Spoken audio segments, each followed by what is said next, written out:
गजबाज मिले सब साज मिले मनोवांछित पाई। लोक मिले सुरलोक मिले विधि लोक मिले वैकुंठ जाई। सुंदर और मिलहि सब ही सुख पर संत समागम दुर्लभ भाई। सज्जनों, अभी पाठ के क्रम में आप श्रवण कर रहे थे हमारे प्रिय गुरु भाई गुरु प्रसाद बाबा। नाम भी जो है बड़ा सुंदर सोच समझ करके रखे, गुरु प्रसाद बाबा, यानी कि गुरु के ज्ञान से जो है ओतप्रोत जो है सेवक, वो गुरु प्रसाद बाबा। संतों की महिमा और सत्संग की महिमा आप श्रवण कर रहे थे। कहा गया है कि तुलसी कहे जो संत को चिन्हा, तुलसी कान हाथ पर दीना। जो कोई कहे संत को चिन्हा, कोई कहते कि हम साधु को पहचान गए,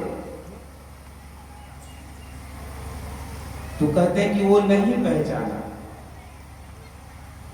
पहचानने का मतलब है कि आंतरिक दृष्टि से जिन्होंने पहचान लिया। लोग बाहर के वेशवाना से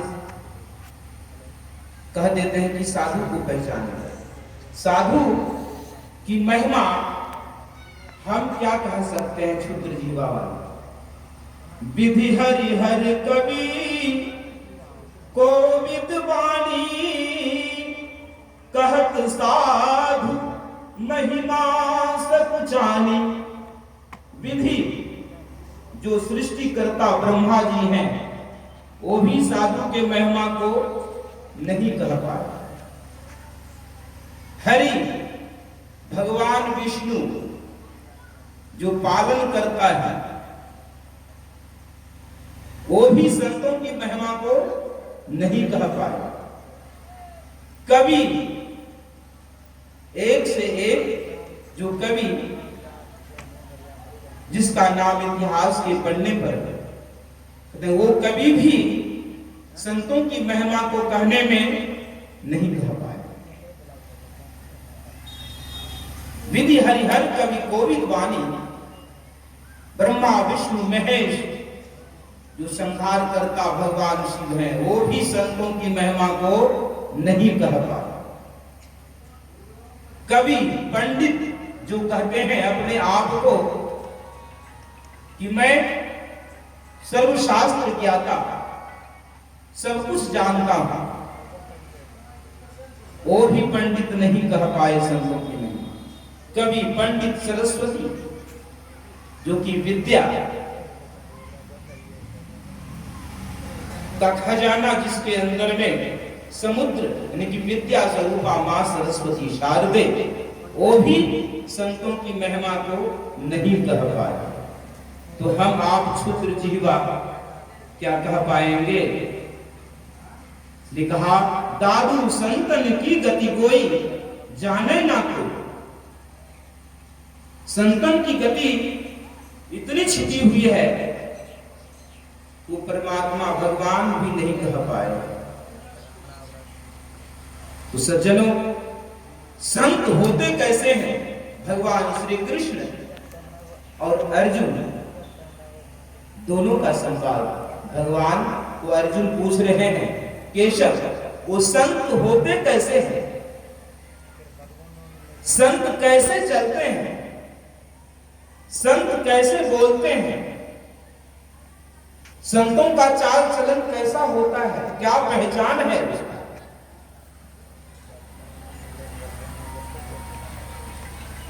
स्थित प्रज्ञस्य का भाषा, स्थित प्रज्ञ महापुरुष का क्या परिभाषा है, पहचान क्या है? तो भगवान श्री कृष्ण कहने की कृपा की, जिस तरह कछुए सभी अंगों को समेट लेता है अपने आप में, उसी तरह से संत सभी इंद्रियों को अपने अंदर में समेट लेता है। और अपने शुद्ध स्वरूप में अवस्थित हो जाता है वो सब। और संसार के काम, क्रोध, लोभ, मोह, मात्सर्य आदि उसे कुछ नहीं बिगाड़ पाता। काम, क्रोध, लोभ, मोह, मात्सर्य संत के पास में नहीं भटकता। ऐसे होते हैं संत। और भी कहा, खड विकार जित अनघ कामा, अकिलो अकिंचन शुचि सुख धामा। कहते हैं कि खड विकारों से ऊपर उठे होते हैं, काम, क्रोध, लोभ, मोह, मात्सर्य से ऊपर उठे होते हैं। और साधारण व्यक्ति के ऊपर काम, क्रोध, ईर्ष्या, द्वेष सवार होता है। संत काम, क्रोध पर सवार होते हैं और असाधारण मनुष्य के ऊपर काम, क्रोध सवार होता है। यही अंतर है। जिन्होंने दुख के नदी को पार कर लिया, जड़ से चेतन को अलग कर लिया, तीन पर्दा, तीन अवस्था, 14 इंद्रियों से जो छूट गया, कहते हैं कि वो संत है। और संतों की महिमा आप रामायण में तमाम भरा पड़ा है, आप निकाल करके देखें। सुन रहे थे पाठ के क्रम में, मुद मंगलमय संत समाजु, जो जग जंगम तीर्थ राजू। संत जो होते हैं चलता फिरता तीर्थराज, ये मुद मंगलमय संत समाज आनंद और मंगल को देते हैं। ये अभी जो आप सत्संग में बैठे हैं, ये संतों के समाज है। और जो सच्चे मन से सत्संग सुनते हैं, उनके जीवन में आनंद और मंगल से परिपूर्ण हो जाता है उनका जीवन। और ये मिलता कहां है? लोग कहते हैं कि त्रिवेणी संगम में स्नान करने से सभी पापों से मुक्ति मिल जाती है। लेकिन संत महात्मा लोग, धर्मशास्त्र, वेद, उपनिषद कहता है कि वास्तविक में यही ये संगम त्रिवेणी है। कौन सा? ये सत्संग का ज्ञान रूपी जो गंगा बहती है, यही वास्तविक में त्रिवेणी है।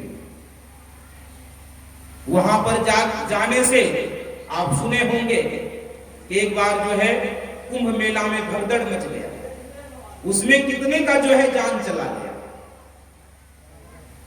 लेकिन इस समागम में आप कभी ऐसा नहीं सुने होंगे कि जो है कितने का जो है ये चला गया। जब भी सुने होंगे कल्याण ही हुआ है, और कल्याण कभी नहीं हुआ है। इसलिए कहा, त्रिवेणी संगमो यत्र तीर्थराजः स उच्यते, तत्र स्नानं प्रपूर्वीत सर्व पापैः प्रमुच्यते। बोले त्रिवेणी संगमो यत्र, कुत्र? अत्र। अत्र मतलब इस शरीर के अंदर, बाहर में नहीं। त्रिवेणी संगमो यत्र, वह जो इलाहाबाद त्रिवेणी संगम है, वह असली त्रिवेणी आपके अंदर में है। त्रिवेणी संगमो यत्र तीर्थराजः स उच्यते, वह तीर्थराज वे सब फलों को देने वाले आपके अंदर में गंगा, जमुना, सरस्वती, वह असली त्रिवेणी संगम बह रहे हैं। मैं गया इलाहाबाद में, तो सब लोग गंगा जमुना के बीच में, जहां हरा पानी था एक तरफ, एक तरफ उजला पानी, तो बोले ये गंगा जी का पानी है बाबा, ये जमुना जी। बोले कि सरस्वती? बोले तीन नदी की बात करते हो भाई। बोले इसी बीच में जो है छुपा हुआ है, तो लोग जा करके उसी बीच धारा में गोता लगाता, तो हम भी जाकर के खोजे, उस बीच में गोता लगाए, लेकिन कहीं सरस्वती नदी कहीं नहीं मिला। बोले कहां मिला जी? बोले वो सूक्ष्म रूप से है बाबा, लेकिन सूक्ष्म रूप से वास्तविक में है तो आपके अंदर में है। वहां इलाहाबाद में तो नहीं मिला, लेकिन ये शरीर रूपी इलाहाबाद में त्रिवेणी संगम विराजमान है। वहां तो नहीं मिला, लेकिन इस शरीर के अंदर में जरूर मिलेगा। कहते हैं कि उस सरस्वती नदी में जो स्नान करते हैं सभी पापों से मुक्ति मिल जाती है सज्जनों। यही है असली संतों का जो है ज्ञान, त्रिवेणी संगम। राम भगत जब सुर सरि धारा, सरसई ब्रह्म विचार प्रचारा। राम भक्ति का जो है सुरसरी धारा, बोले कौन सा सुरसरी? जो हम माघी पूर्णिमा में जो स्नान करने गए, बोले ये भी गंगा है, ये भी पवित्र करती है। लेकिन आपका जो मन जन्म जन्मांतरों से जो विषय में ओत-प्रोत है, कलुषित मन है, विषयी मन है, उस मन का जो है पवित्रता इसी ज्ञान गंगा में होगा। कौन सा ज्ञान गंगा? इसी राम भगति। कहां? सुरसरी धारा, जहां संतों का ज्ञान रूपी धारा बह रही है, यही असली गंगा जी है। इसी गंगा में वो मन पवित्र होगा और तब जाकर के क्या होगा? तोरा मन दर्पण कहलाए, भले बुरे सारे कर्मों का देखे और दिखाए। कहते कि जब तक मन रूपी दर्पण आपका साफ नहीं होगा, तब तक जो है ईश्वर का दर्शन नहीं होगा, भगवान का दर्शन नहीं होगा। यही वो त्रिवेणी संगम है। कौन सा? बोली हरिहर कथा विराजत वेणी, सुनत सकल मुद मंगल दे।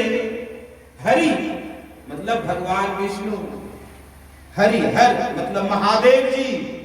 हरि और हर की कथा वेणी और त्रिवेणी रूप में इसी सत्संग में शोभा पाती है। जो इस गंगा में अवगाहन करता है जो व्यक्ति, कहते कि उसका मन शुद्ध और पवित्र हो जाता। कैसा? कबीर मन निर्मल भया, जैसे गंगा नीर, पीछे पीछे हरि फिरे, कहत कबीर कबीर।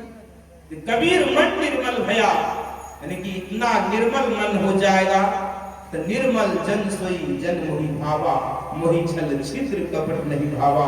निर्मल मनुष्य ही मुझे पा सकता है, और जो मन से मलिन व्यक्ति है वो मुझे नहीं पा सकता है। अतः वह मन निर्मल कहाँ होगा? इसी ज्ञान गंगा में, संतों के ज्ञान गंगा में, सत्संग में। तो सज्जनों, संतों के संग से सत्संग की प्राप्ति होती है, और सत्संग से आपका जो है परम कल्याण होगा। सुन रहे थे कि पुण्य पुंज बिनु मिलहिं संता, सत्संगति संस्कृति कर अंता। पुण्य राशि जब इकट्ठी होती है तो संत मिलते हैं, और संत जब मिल जाते हैं तो सत्संग प्राप्त होता है, और सत्संग से जन्म मरण का जो ये संस्कृति, ये दुख है आवागमन का, ये समाप्त हो जाता है। इसी के लिए ये संतों का समागम आयोजन किया गया है। अतः मनोयोग्य पूर्वक जो व्यक्ति इसमें अवगाहन करेगा, तो कहते हैं कि जीवन में 4 चीज की प्राप्ति बता रहे थे। सुनि समुझहि जन मुदित मन, मज्जहि अति अनुराग, लहहि 4 फल यछत तनु, साधु समाज प्रयाग। जो साधु समाज में उपदेशों को आनंद मन से सुनते हैं और सुन करके जीवन में कुछ उतारते हैं, ऐसा नहीं कि जहां सुने वहीं पर छोड़ दो। तो जो जीवन में कुछ न कुछ उतारते हैं, तो कहते हैं कि उनके जीवन में 4 चीज की प्राप्ति होती है। अर्थ, सबसे पहली व्यवस्था आपकी अर्थ, यानी कि धन के लिए लोग बेनमा है, त्राहिमाम है। धन के लिए लोग क्या से क्या नहीं करते हैं, एक दूसरे का जो है लूट घटोस खून खराबा आदि कर लेते हैं, अपना पराया का ज्ञान भी नहीं रहता है। अतः पहली व्यवस्था सत्संग के पुण्य प्रताप से धन की प्राप्ति, अर्थ और बिनु धन धर्म न होई खगेश। धन यदि ईश्वर ने दिया है उस धन को धर्म में लगाइए। धर्म में यदि धन नहीं लगता है तो धन विष्ठा के समान है। विष्ठा मतलब गंदगी, टट्टी, पैखाना के समान। हम नहीं कहते, धर्मशास्त्र कहता है धन की शुद्धि दान में है। यदि ईश्वर ने दिया है उस धन को यज्ञ में लगाइए, सत्संग में लगाइए, साधु संतों के सेवा में लगाइए, दीन दुखी समाज के सेवा में लगाइए। उस धन से कभी अपकार मत कीजिए, दूसरे का जो है बुराई मत कीजिए। धन की सद्गति दान में है। दान और भोग यानी कि जीवन में पहली गति दान और अपने जीवन में उपभोग करना। ईश्वर ने दिया है, बढ़िया से खाइए, बढ़िया पहनिए, अपने बाल बच्चे को पढ़ाइए लिखाइए और शुभ कर्म में लगे रहिए, भक्ति सत्संग करते रहिए। ऐसा नहीं कि जो है खाए पिए मौज मस्ती में अपना रहे और भक्ति भजन सत्संग से दूर रहे, तो बोले कि वो भी ठीक नहीं। अर्थ धर्म काम यानी कि जो मन में कामना होगी, गुरु की भक्ति करने से सभी कामनाओं की पूर्ति होगी। गुरु की मूर्ति मन में ध्याए, जो इच्छा सोई फल पाए। गुरु की पूजा करने मात्र से जीवन में सभी मनोवांछित इच्छाओं की पूर्ति होती है और लास्ट में सज्जनों सद्गति मोक्ष की प्राप्ति होती है। वो कैसे? बोले इसी सत्संग से। इसलिए मति की रति गति भूति भलाई, जब जही जतन जहां जही पाई, सो जानब सत्संग प्रभाव, लोक कहूं वेद न आनु पाऊ। यानी कि अच्छी मति, सुंदर बुद्धि, कीर्ति, जस कीर्ति का पताका फहराना चाहते हो संसार में, तो आपको सत्संग करना पड़ेगा। इन्हीं सत्संग के पुण्य प्रताप से संसार में नाम जस को प्राप्त करेंगे। मति की रति गति, अच्छी गति इसी सत्संग से पुण्य प्रताप से होता है और अच्छे अच्छे गुण ज्ञान संपन्न इसी सत्संग से, और अंत में जो है शुभ गति। तो सज्जनों कैसे होगा? कहते कि इसी सत्संग के पुण्य प्रताप से सज्जनों जीवन में जो भी कुछ सुख शांति वैभव संपदा की प्राप्ति होगी, इसी सत्संग के पुण्य प्रताप से। नारद जी भगवान विष्णु से कहने की कृपा की कि प्रभु आप कहाँ कहाँ रहते हो, थोड़ा सा पता बता दो। तो बोले नारद नहीं जानते हो? बोले प्रभु नहीं। बोले कि सुनो, ना अहम वशामि वैकुंठे। लोग कहते हैं कि भगवान विष्णु वैकुंठ में रहते हैं। बोले वैकुंठ में भी मैं नहीं रहता हूं। बोले प्रभु फिर कहां रहते हो? ना अहम वशामि वैकुंठे योगी नाम हृदयेन च। लोग कहते हैं जो भक्त हैं, योगी हैं, उनके हृदय में आप रहते हैं, मैं रहता हूं। बोले नारद ये भी गलत है, वहम है दुनिया वाले। बोले फिर? बोले कामी क्रोधी लालची भक्तों के हृदय में मैं नहीं रहता हूं। बोले फिर कहां रहते हो? मद भक्ता यत्र गायन्ति। मेरे भक्त जहां सत्संग करते हैं, अनन्य भाव से मेरे गुणगानों का गान करते हैं, जश का, कहते वहीं मैं। मद भक्ता यत्र गायन्ति तत्र तिष्ठामि नारद। मेरे अनन्य भक्त जहां सत्संग करते हैं, मेरे गुणों का गान करते हैं, वहीं पर मैं लक्ष्मी के सहित विराजता हूं। जहां भगवान विष्णु आ गए, लक्ष्मी आ गए, किसी चीज की कमी होगी? तो सज्जनों सत्संग में 33 करोड़ देवी देवता और जीवन मुक्त महापुरुष की सत्संग के वचनों को सुनने के लिए आते हैं, और इस सत्संग में जो भी मनुष्य आता है उनका भी जीवन सुख शांति से भर जाता है। इन्हीं शब्दों के साथ वाणी को विराम। बोलिए प्रेम से श्री सद्गुरु महाराज की।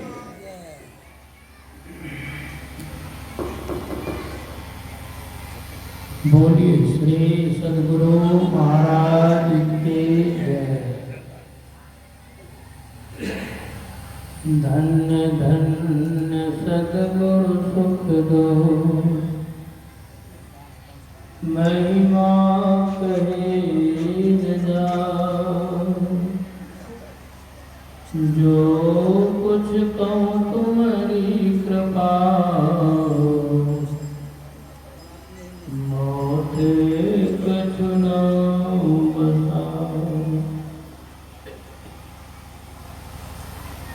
पूज्य परमाराध्य श्री सद्गुरु महाराज के पावन श्री चरणों में साष्टांग सादर समर्पित है। मंचासीन बाबा वृंद, समागत समादरणीय सत्संग प्रेमी सदात्माओं, परमादरणीय माताओं, भक्तिमती बहनों, आप सबों को मेरा हार्दिक नमन है और सबों से निवेदन है कि एक बार ऊंचे स्वर में सदगुरु महाराज की जय घोष करें। बोलिए श्री सदगुरु महाराज की। आप लोगों को देख करके मुझे बड़ी खुशी हुई। कितनी खुशी है मैं वर्णन नहीं कर सकता, क्योंकि मैं मंच पर से देख रहा हूँ कि हमारे क्षेत्र के सभी गांवों से सत्संग प्रेमी आए हैं। सौभाग्य आप लोगों का कि सत्संग में आप लोग उपस्थित हैं। खुशी इस बात की है कि मेरे निवेदन को, प्रार्थना को आप लोग स्वीकृति प्रदान कर दिए। आज तो थोड़ा सा कार्यक्रम है, कल और विशेष है, क्योंकि आप लोग जान ही रहे हैं कल पूज्य स्वामी योगानंद जी महाराज का इस मंच पर पदार्पण होगा। आज शाम में ही वो यहाँ आ जाए। वो भी वहाँ छटपट कर रहे हैं कि अपराह्न में जाते, लेकिन समय पहले से दिया हुआ था। तो हमें बोले गए साथ कीजिए नहीं, एक दिन का समय आप दीजिए, एक दिन हम सब महात्मा लोग गाँव के प्रेमी से मिल के कर रहे हैं। वो अच्छा नहीं होगा, लेकिन अच्छा नहीं होगा तो समय भी तो नहीं। इसलिए बड़ी खुशी की बात है और बड़े अच्छे महात्मा हैं जिनके बारे में मैं कल बताऊंगा। लोग तो दूर दूर से देखते हैं ना, हम नजदीक से देखते हैं।